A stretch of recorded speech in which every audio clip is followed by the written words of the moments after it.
Hello friends, welcome to रोजगार with Goldy Chaudhary. और आज हम करने वाले हैं हिस्ट्री का प्रैक्टिस सेट। चलिए क्लास स्टार्ट करते हैं। क्वेश्चन नंबर 76, प्रथम विधि निर्माता कौन है? इसमें पूछा गया जो प्रथम विधि निर्माता है वो कौन है। तो 76 का आंसर क्या है? सी, मनु। तो प्रथम विधि निर्माता कौन है? मनु। अगर इसमें बात करें चाणक्य, तो चाणक्य क्या नाम है? विष्णुगुप्त। विष्णुगुप्त चाणक्य का नाम। विष्णुगुप्त है, कौटिल्य है, और जो चाणक्य है वो किसके प्रधानमंत्री थे? तो वे थे चंद्रगुप्त मौर्य के प्रधानमंत्री। और सेल्यूक्स कौन था? ये सेल्यूक्स, जो सेल्यूक्स निकेटर के बारे में बात हो रही है ये। तो सेल्यूक्स निकेटर कौन था? सिकंदर का सेनापति। कौन था? सिकंदर का सेनापति। सिकंदर कौन था? सिकंदर था मकदूनिया का शासक। क्वेश्चन नंबर 77, कृष्ण भक्ति का प्रथम और प्रधान ग्रंथ कौन सा है? इसमें पूछा गया कि कृष्ण भक्ति का प्रथम और प्रधान ग्रंथ कौन सा है। तो 77 का आंसर क्या है? सी, श्रीमद् भगवत गीता। तो क्या है? श्रीमद् भगवत गीता। अगर गीत गोविंद की बात करें, गीत गोविंद किसकी रचना है? जयदेव की। जयदेव की गीत गोविंद है। और महाभारत के कौन है रचयिता? बात करें महाभारत, महाभारत के रचयिता कौन है? वेद व्यास। कौन है? वेद व्यास महाभारत के रचयिता। चलिए अगले क्वेश्चन पर चलते हैं। क्वेश्चन नंबर 78, ऋग्वेद में संपत्ति का प्रमुख रूप क्या है? इसमें पूछा गया जो ऋग्वेद है, ऋग्वेद में संपत्ति का प्रमुख रूप क्या है? भूमि है, गोधन है, गोधन और भूमि है, इनमें से कोई नहीं। तो 78 का आंसर क्या है? बी, गोधन। तो ऋग्वेद में संपत्ति का प्रमुख रूप क्या है? गोधन। अगर बात करें हम ऋग्वेद की, ऋग्वेद के संकलनकर्ता कौन है? ऋग्वेद के संकलनकर्ता है कृष्ण द्वैपायन। कौन है? कृष्ण द्वैपायन। कृष्ण द्वैपायन, कृष्ण द्वैपायन वेद व्यास।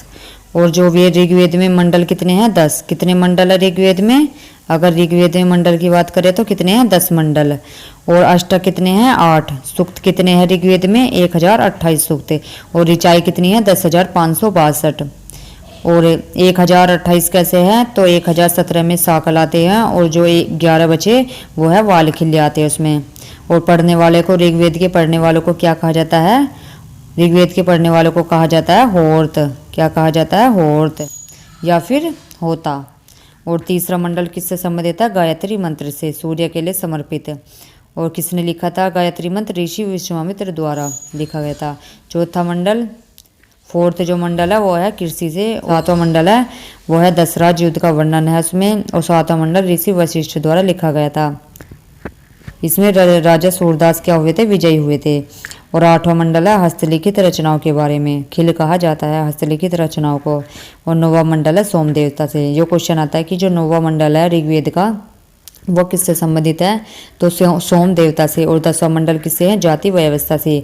जाति व्यवस्था, हमारी जाति व्यवस्था कौन कौन सी होती है? जैसे ब्राह्मण, क्षत्रिय, वैश्य और शूद्र। और ऋग्वेद का उपवेद क्या है? आयुर्वेद। क्या है? आयुर्वेद। और ऋग्वेद की रचना कौन से काल में हुई थी? तो पूर्व वैदिक काल में हुई थी ऋग्वेद की रचना। ये थे हमारे ऋग्वेद से संबंधित इंपॉर्टेंट पॉइंट। अगला क्वेश्चन करते हैं। क्वेश्चन नंबर 79, इसमें पूछा गया है कि पुराणों की संख्या कितनी है? तो 79 का आंसर क्या है? सी। तो पुराणों की संख्या कितनी है? 18। आपको पुराणों के बारे में बताती हूँ कि पुराणों के बारे में। तो पुराण कितने हैं? 18 है। अगर पूछा जाए सबसे पुराना पुराण कौन सा? पुराना। सबसे पुराना पुराण कौन सा है? पुराना। तो वो कौन सा है? मत्स्य। कौन सा है? मत्स्य पुराण। मत्स्य जो सातवाहन वंश के बारे में बताता है। ये मत्स्य पुराण किसके बारे में बताता है? सातवाहन वंश के बारे में बताता है। विष्णु पुराण है वो किसके बारे में बताता है? मैं आपको इम्पोर्टेंट बताती हूँ जो इम्पोर्टेंट आपके पुराण है। तो विष्णु पुराण किसके बारे में बताता है? मौर्य वंश के। किसके? जो विष्णु है, विष्णु किसके बारे में बताता है विष्णु पुराण? तो मौर्य वंश के बारे में। मौर्य वंश के बारे में। और वायु पुराण किसके बारे में बताता है? गुप्त वंश के। और भगवत पुराण किसके बारे में बताता है? कृष्ण भक्ति के। अगर इसमें बात करें पुराणों के रचयिता कौन है, वे है लोमहर्ष और उनके पुत्र उग्रशर्वा। कौन है? लोमहर्ष और उनके पुत्र उग्रशर्वा पुराणों के रचयिता। चलिए नेक्स्ट क्वेश्चन करते हैं। क्वेश्चन नंबर 80, वैदिक धर्म का मुख्य लक्षण इनमें से किसकी उपासना था? इससे पूछा गया जो वैदिक धर्म था उसका मुख्य लक्षण, वे किसकी उपासना करते थे? पशुपति की, प्रकृति की, माता की या त्रिमूर्ति की? तो 80 का आंसर क्या है? बी, प्रकृति की। प्रकृति की पूजा करते थे।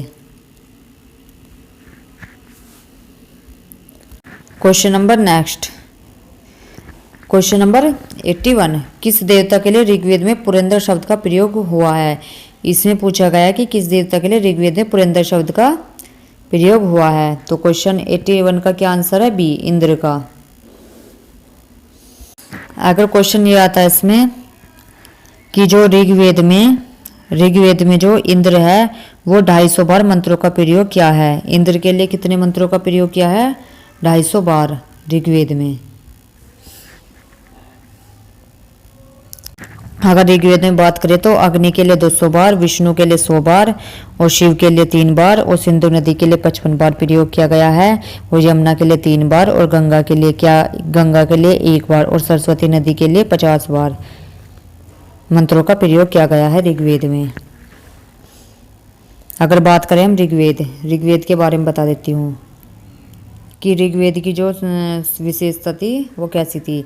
जो ऋग्वेद के जो समाज था वो कैसा था? पितृसत्तात्मक, मतलब पिता की ही चलती थी घर में सबसे ज़्यादा। कौन थे सबसे ज़्यादा पावरफुल? पिता होते थे। अगर भाषा की बात करें ऋग्वेद में भाषा कौन सी थी? संस्कृत। और प्रमुख देवता कौन से थे? इंद्र। जैसा कि इस क्वेश्चन में कहा गया था कि किस देवता के लिए ऋग्वेद में पुरंदर शब्द का प्रयोग, सबसे ज़्यादा जो प्रमुख देवता वो इंद्र ही है। और जो गाय थी ऋग्वेद में, जो गाय को क्या कहा गया है? अगन्या, जिसकी हत्या ना की जा सके। तो ऋग्वेद में गाय को क्या कहते हैं? अगन्या। और मरुस्थल क्या था? धनु। और समुद्र कौन सा है? पारावत। ऋग्वेद में समुद्र को क्या कहते हैं? पारावत। और जौ को कहते हैं यव। ऋग्वेद में जौ को कहते हैं यव। अगर बात करें ऋग्वेद की नदियों के नाम, तो ऋग्वेद में जो है काबुल को क्या कहते हैं? काबुल का ऋग्वेद में पुराना नाम क्या है? कुंभा। सिंधु का सिंध है। झेलम का वितस्ता है। स्वात का सुवस्तु है।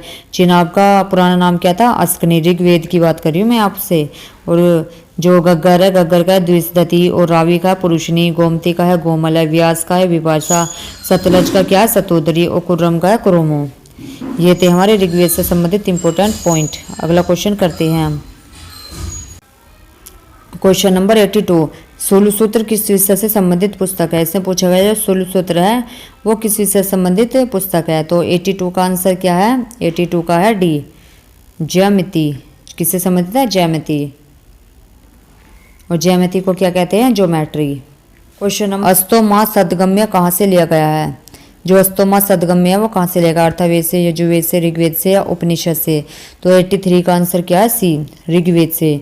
तो अस्तोमा सदगम्य कहाँ से लिया गया है? ऋग्वेद से। अब मैं आपको इन चारों के बारे में एक बार बता देती हूँ डिटेल्स में कि अर्थवेद क्या है, यजुर्वेद क्या है और ऋग्वेद और उपनिषद क्या होते हैं। बात करें अर्थवेद की, ठीक।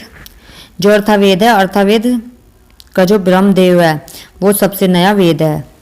अगर इसमें बात करें तो अर्थवेद जो है किससे संबंधित है? जादू टोना। जो ये जादू टोना होता है वो कौन से वेद में होता है? अर्थवेद में। या कृषि को प्रभावित करने वाले कीट या औषधि के बारे में, इसके बारे में वर्णन है अर्थवेद में। कन्या के जन्म की निंदा करते हैं। पढ़ने वाले को क्या कहते हैं? अर्थवेद के ब्रह्मा। क्या बोला जाता है? ब्रह्मा। और उपवेद क्या है अर्थवेद का? शिल्पवेद। और संकलनकर्ता कौन है अर्थवेद के? विश्वामित्र। संकलनकर्ता कौन है? विश्वामित्र। अब मैं आपको बता देती हूँ यजुर्वेद के बारे में। यजुर्वेद जो है यज्ञ प्लस कर्मकांड से संबंधित है। किससे? यज्ञ और कर्मकांड से। यजुर्वेद है यज्ञ और कर्मकांड से संबंधित यजुर्वेद। और गद और पद दोनों में होता है। पढ़ने वाले को अर्धव्यू कहते हैं। और उपवेद क्या है इसका? यजुर्वेद का धनुर्वेद। और उसका अर्थवेद का जो उपवेद था वो क्या था? शिल्पवेद। और संकलनकर्ता कौन है यजुर्वेद के? वे है विश्वामित्र। अगर इसमें बात करूं मैं उपनिषद, मैं बात करूं ऋग्वेद।